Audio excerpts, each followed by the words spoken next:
Այսօր խոսելու ենք զեղծարարությունների մասին եւ այո, զեղծարարները դարձել են ավելի խելացի։ Նույն հեռախոսազանգերի միջոցով նույնիսկ արհեստական բանականության օգտագործմամբ կարող են ձայներ կեղծել, կարող են տվյալներ գտնել։ Զեղծարարության զոհ կարող ենք դառնալ ցանկացածս, ինչպես օրինակ ես նախորդ տարի նույնիսկ լինելով բանկային աշխատակից, Զեղծարարը փորձում է ձեզ համոզել կամ ինչ-որ մի ձևով ձեզանից ստանալ անձնական տվյալներ։ Ինչի համար, որովհետև այդ անձնական տվյալները օգտագործելով կարելի է նույն on-line վարկեր վերցնել, որոնք են այն հարցերը, որ երբեք ոչ մի պարագայում իրական բանկային իրական աշխատակիցը չի հղի զանգի ժամանակ։ Մենք խնդիր ունենք Հայաստանում, որ հաճախ քարտը եւ հաշիվը կամ աշխատավարձային հաշիվը նույնական են։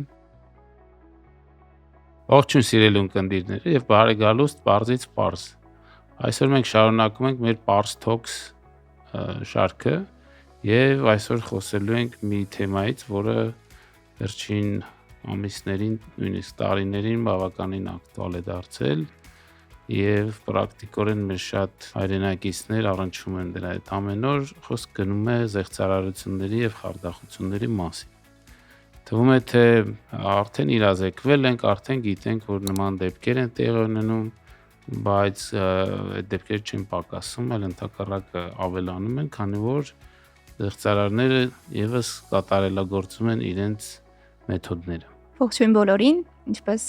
նշեց Արան, այսօր խոսելու ենք զեղծարարությունների մասին եւ այո, զեղծարարները դարձել են ավելի խելացի։ I'll be taking that. Այսօր հասկանալ, որ զեղծարարության զոհ ենք գուցե դառնալու, դարձել է շատ ավելի դժվար։ Կարևոր է նկատել, որ զեղծարարության զոհ կարող ենք դառնալ ցանկացածս, ինչպես օրինակ ես նախորդ տարի նույնիսկ լինելով բանկային աշխատակից, ուստի շատ կարևոր է մշտապես տեղեկացված լինել, իրազեկված լինել եւ փորձել հնարավորինս տարբերակել ճշմարտությունը զեղծարարության փորձից։ Իսկ ոնց դարձեր զոհ։ Ցանկանում էի նվեր գնել ընկերուհուս համար, Զենֆիրաներ կարծեմ նախորդ տարի էր այցելում մեզ մոտ, ու տոմս պիտի գնեի ծննդյան նվեր որպես։ Գնումը կատարվեց, ելքագրումը եւս եւ չկար տոմսը։ Ու շատ պատահաբար ինձ մոտ արդեն սկսվել էր լարվածությունը, որովհետեւ ես առաջնային բոլորին նյազեկում եմ, որ ուշադիր եղեք, միայն վստահված կայքերից գնեք տոմսեր, ու ես ինքս վստահ լինելով, որ դա հենց իրական կայքն է, գնում եմ տոմս ու վալա, չկա տոմսը։ Այդպես մտնում եմ Facebook, արդեն բոլոր լրատվականները գրում են, որ Զենֆիրայի տոմսերի չկա։ Համարյա գրում են, որ բոլոր գնորդները խաբվել են։ Այդպես փորձում ենք արդեն մեզ մոտ բանկի ներսում քարտային դեպարտամենտի հետ ինչ-որ ձեռնարկել քայլեր, քարտի բլոկավորում, բարեբախտաբար իմ գումարը հետ է վերադարձվում, ինչ-ինչ պատճառներով գուցե որ մեծաքանակ հաճախորդներ էին այդ զեղծարարության զոհը դարձել, բայց շատ կարևորում ենք եւ հորդորում ենք, որ մի քանի անգամ ստուգեն եւ հավանաբար հետո նոր գնում կատարեն։ Ցավոք վերջին տարիներին, վերջին ամիսներին հատկապես զեղծարարությունների թիվը չի նվազում, հակառակ դրան նույնիսկ աճում է ու այստեղ բախում է առաջանում, թվում է թե մարդիկ տեղեկացված են, գիտեն զեղծարարության տեսակները, բայց քանակապես ամենևին չենք տեսնում այդ նվազումը, այստեղ որն է պատճառը առհասարակ։ Գնալով ինձ թվում է մեր կյանքը գործունեությունը թվայնացվում է եւ բանկերն էլ ավելի շատ են on-line գործարքներ կատարում, բնակչությունը ինքն ավելի շատ սովորում, ոչ միայն բանկերի միջայլոց, այլ ոլորտներում եւս էլեկտրոնային կոմերցիայում, առևտրում զարգացում կա եւ բնականաբար որտեղ ավելի շատ շարժ է, այնտեղ էլ զեղծարարների ուշադրությունը կենտրոնանում է եւ այդ ամբողջ շարժի մեջ իրանք ավելի շատ հնարավորություն ունեն պղտոր ջրում ձուկ բռնելու եւ մեթոդները գնալով կատարելագործվում են, հայերեն տեքստերն են ավելի բնական դառնում, եթե նախկինում կարար լատինատար տեքստ գրած լիներ կամ նույնիսկ հայերեն տառերով, բայց ոչ շատ հայերեն հնչող, հիմա շատ ավելի փորձում են այսպես ասած սոցիալական ինժեներիայի միջոցով ավելի լավ հասկանալ, նաև ուսումնասիրել պոտենցիալ զոհերի տվյալներ, այսինքն օգտագործել այնպիսի անուններ, այնպիսի տվյալներ, որ կարդալուց քեզ թվա, որ ճանաչող մարդ է օրինակ գրել, կամ այլ գործիքներ կա, օրինակ նույն հեռախոսազանգերի միջոցով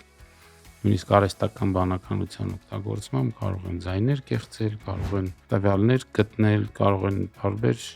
հետաքրքիր թակարդներ, խայծեր սարքել, որպեսզի մարդը ընկնի դրա մեջ, իսկ հաճախ դա կառուցվում է հոգեբանական տարբեր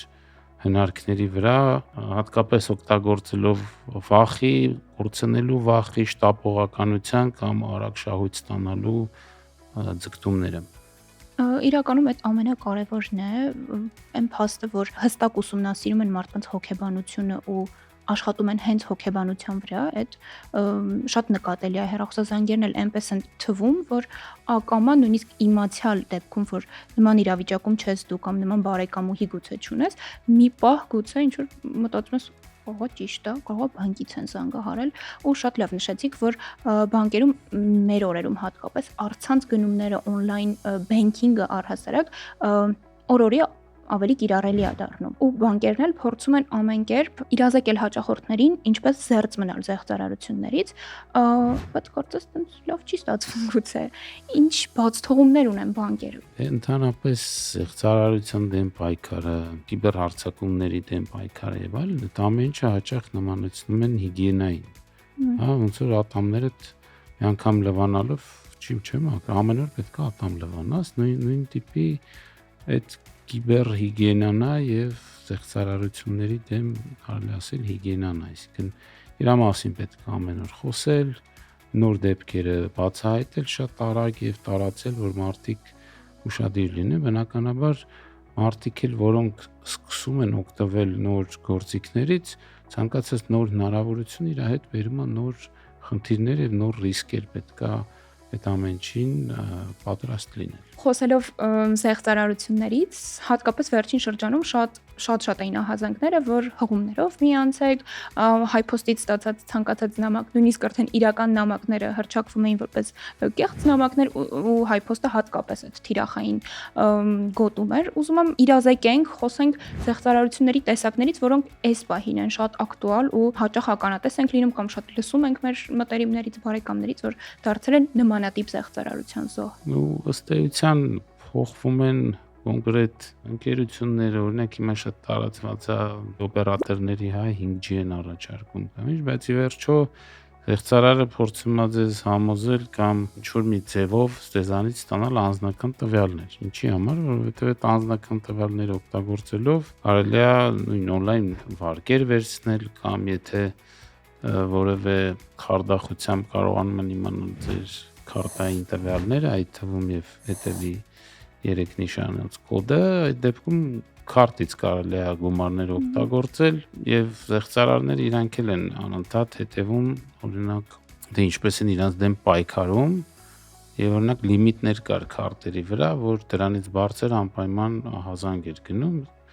ու տենց զեղծարարություններ կար, որ փոքր էին սկսում քարտերից վճարումներ անել, փոքր ու շատ, որպեսզի չնկատեն էլ, այդ ոնց որ ինքնաթիռը ցածր թռնի ռադարներից, որ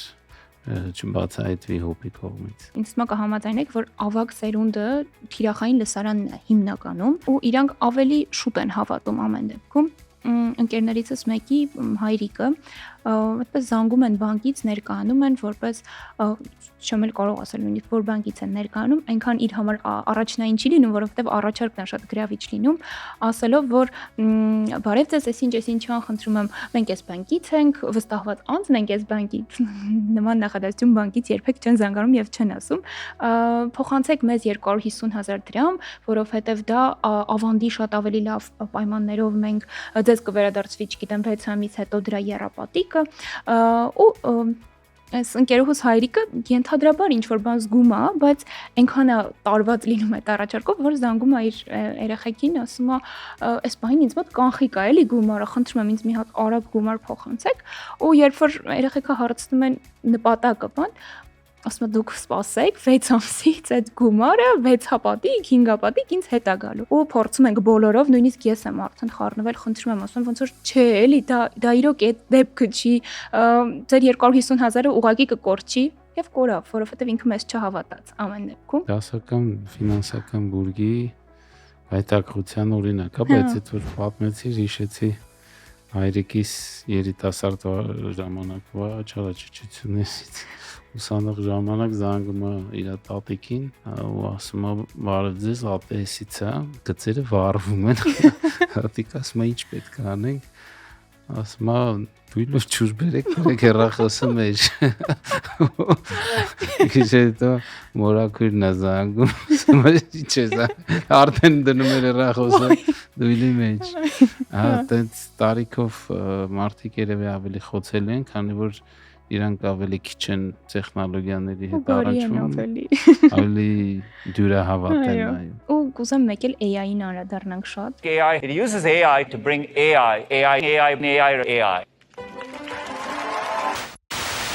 Որովհետև AI-ն այսօր ամենուր է ու այս ոլորտում եւս Գուցե հենց ստեղծարարությունների աճը կախված է նաև AI-ից, որովհետև արդեն նոր գործիքներ կան, որոնք հնարավոր է կիրառել։ Բնականաբար արհեստական բանականությունը մեծ հնարավորություններ է բացում բոլորի համար, այդ թվում եւ ստեղծարարների համար։ Կարծում եմ, որ մեծ տվյալներ կարող են վերլուծել եւ գտնել օրինակ խոցելի խմբերի կամ խոցելի անհատների որոշ տվյալներ գտնել բաց աղբյուրներից, կլինի տարբեր սոցիալական ցանցերից, Facebook-ից եւ այլն, եւ օգտագործելով այդ ինֆորմացիան որոշակի տեղայնացված արձակումներ կատարել կամ հարցումներ, գրոհներ կատարել, նաեւ արհեստական բանականության միջոցով կեղծվում են մարդկային ձայնը, հա, այսպես ասած deepfake-եր, ձայնը կարող է պատկերը կեղծվի, այսինքն հեռախոսով կարող եք խոսել, ձեզ թվաց ձեր բարեկամն է, բայց բարձվի իրականում հետևը Ամենևին ձեր բարեկամը չի։ Այո, ոչ բարեկամը։ Trust me. Տպավորություն կստեղծվի, որ ես անընդհատ զեղծարար կամ զեղծարարությունները իմ շուրջ եմ պատտվում եւ չլինելով ավակ սերնդի ներկայացուցիչ հաճախ են դեպքեր լինում վերջերս ձմռանը ընտանիքիս անդամների հետ մեկնում ենք Եվրոպա ամանորը նշելու ու այդպես շատ պատահաբար իրականում ստացվում է այնպես որ ես ուղակի նկարվում եմ ինձ համար ու մի անծանոթ իտալացի տղա մոտենում է ու ասենց շատ համապատրաստից գրկում ինձ ու նկարվում ենք մենք միասին ծանոթանում ենք ինքը հարցնում է թե ես որտեղից եմ ինքն իր ծնողների հետ ես իմ ծնողների այդպես կատակներ էին կանում որ եկել ենք ծանոթանալու ծնողների հետ ու ես այս պատմությունը շատ անմեղ պատմում եմ իմ գործընկեր ընկերոջը Գարեգինին ունեւ նկարներն եմ ուղարկում իմ եւ իտալացու տղայի որ ուղակի ծիծաղ են Գարեգինը որոշում է որ պիտի լինի իմ քավորը եւ այդ տղային ուզում է ինչ-որ կերպ գտնի The name Sherlock Holmes and the address is 221B Baker Street. Ասում ոնց որ ոնց դու չես վերցրել իրանից կոնտակտային տվյալներ, ասում դե ուղղակի մարդ էր, ոնց որ շփվեցինք եւ ավարտվեց ամեն բան։ Ու փորձում է գտնում է ինչ որ ChatGPT-ով կայքա գտնում, որտեղ հնարավոր է մարդու նկարը ներբեռնել եւ տվյալները ստանալ։ Ու եւ փորձում է, կտրում է իմ եւ այդ տղայի նկարի միջից այդ տղայի դեմքը, ներբեռնում է այդ կայքում եւ ոնց որ կայքն ասում է ոնց որ for more information you need to pay Գարեգինը շատ խելացի Apple Pay-ով վճարում է կատարում։ Այնքան ազում կավոր դառնա։ Այնքան ազում, այո, կավոր դառնա։ Ինչի կավոր է։ Երևի ենթադրում էր հարսանիքի իմ եւ այդ անծանոթի։ Որոշում է որ այո ինքը կվճարի, չէ որ ինքը շատ լավ ընկեր է իմ համար։ Եվ անընդհատ decline է լինում գործարքը։ Պարզվում է որ մեր ամեն անգամ քաշում է, ինչքան դեպքեր։ Հա, ամեն անգամ քաշում է եւ ինչ որ մի պահի քարտը ուղակի բլոկավորվում է բանկի արդեն մեր աշխատակիցների կողմից եւ հրատապ զանգում են Գարեգինին, որ ասում են դա կասկածելի կայք է, որտեղից զեղծարարությունների մեծ հոսք ենք ունեցել եւ դրա պատճառով ենք քարտը բլոկավորել, ինչեւ Գարեգինը համոզվում է որ դա գիշերն է այդ անում։ Հա, մարդ չի լինում որ շուտ զանգի, չէ։ Այո, sense դասական իրավիճակ ու ինձ նամակ է գրում։ Քո պատճառով իմ քարտը բլոկավորեցին։ Ասում բայց ես բան եմ ասել, ես ոչ քեզ խնդրել եմ որ այդ իրավիճակում հայտնվես։ Այդպես հետո իր համաձայնությամբ քարտը ապա բլոկավորում են, բայց շատ էպիկ պատմություններ էլի ամեն դեպքում։ Ու շարունակելով մեր զրույցը, կուզեմ մի քանի բլից հարցեր միասին եւս քննարկենք, որոնք են ըստ ձեզ 2025-ին զեղծարարների կարող ենք համարել որպես ամենաուժեղ զենք զեղծարարների համար։ Ինձ թվում է խոսացինք այդ թեմայով բավականին, երևի թե արհեստական բանականությունը եւ սոցիալական ինժեներիան։ Օնլայն գնումները, ինչպես դուք էլ նշեցիք, շատացել են։ Ինչ կարևոր կետերի ուշադրություն դարձնել օնլայն գնում կատարելիս եւ իմ պատմությունը Զենֆիրայի Տոմսի այդ իրավիճակում չհայտնվելու համար։ ու երևի նորություն չեմ ասի, որ պետքա ծանոթ կայքերից գնումներ անել, դենֆերան չգիտեմ, կեղծ կայքեր թե ինչ էր, բայց կա համոզվել, որ ճիշտ կայքից ես առնում։ Երկրորդ կարևորը ինձ թվում է շատ առանցքայինը քարտի հետ կապված հիգիենան, այսինքն քարտը ինչպեսի քարտ եք օգտագործում, այդ քարտի վրա ինչքան գումար է։ Այստեղ մենք խնդիր ունենք Հայաստանում, որ հաճախ քարտը եւ հաշիվը կամ աշխատավարձային հաշիվը նույնական են։ Օրինակ իմ հետ նման դեպք կար եւ ես բանկի հետ ճշտեցի, ինչպես կարելի է առանձնացնել եւ մոբայլ հավելվածի միջոցով բացեցի մեկ այլ դրամային քարտ, իմ մոտ որ որոշակի գումարից բարձր է լինում քարտի գումարը, ես տեղափոխում եմ, որպեսզի գումարներս հասանելի չլինեն, այսինքն մաքսիմում փորձում եմ քարտի վրա պահող մաքսիմալ իմ համար ընդունելի գումարը։ Դա իմ մոտ նախկին բանկից կար, այսինքն արևմտյան բանկերում բանկային քարտերը սովորաբար կրեդիտային են լինում, իրանց վրա գումար չի նստում, իսկ գումարը նստում առանձին բանկային հաշվին։ Եթե ձեր մոտ քարտային հաշիվը եւ բանկային հաշիվը նույնն են, ապա խորտ կտամ առանձնացնել եւ գումարները առանձին պահել։ Իրականում այդ իմ կյանքի լավագույն որոշումն է, որ ինքնուրույն եմ ընտրում եկել դրան, երբեք քարտից չպահել մեծ գումար, միշտ հաշվարկային հաշվից եմ պահում,